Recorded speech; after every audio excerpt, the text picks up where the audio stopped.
关心新北市有名妇人上个月前往家乐福卖场偷了3盒龙角散，遭到查获送办。结果法官开庭审理之后，真的觉得也同情他们。为什么？这个家庭家境清寒，因为家中3个孩子感冒久咳不愈，看医生又看不好，听孩子半夜咳嗽很心疼，想买药物又没钱，最后下手行窃。最后法官觉得其情可悯，依照窃盗罪判他2000元罚金，得1服劳役2天。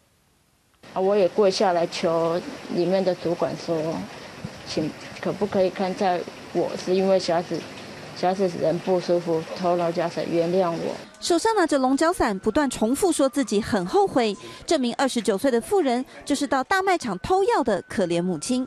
上个月8号，她到家乐福偷了3盒止咳化痰用的龙角散，总价值705元，当场被抓包。妇人有3名儿女，最大的才3岁。原来是她3个小孩通通感冒，半夜咳嗽咳不停，看医生没用，又没钱买药，不得已才下手行窃。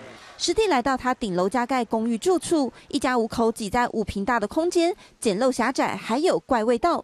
地上堆着小孩的玩具，厨房天花板有一个露天通风口，一下雨就会淹水。居住环境恶劣，全家靠当模板工人的丈夫微薄薪水过活。晚上小孩子咳到没办法睡，我做妈妈的都没有睡觉，也蛮心疼的，很对不起店家，也很对不起我先生跟我父母还有我的小孩。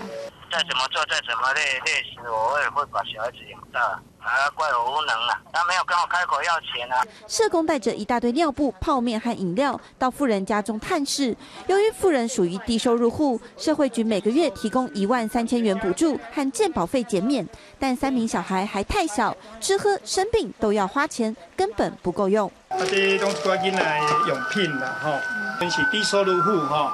那么咱市政府每一个月吼，阮加起来13000块，吼，恁翁咧做帮忙嘛，吼，可能生活较辛苦。其实妇人在今年年初就已经在卖场偷过1次龙角散，不过当时业者并没有追究，而这次再犯，法官认为妇人因为小孩生病才起了歹念，情有可原，加上饭后有悔意，愿意向卖场道歉，因此依窃盗罪轻判他罚金2000元，得服劳役2天，也还能上诉。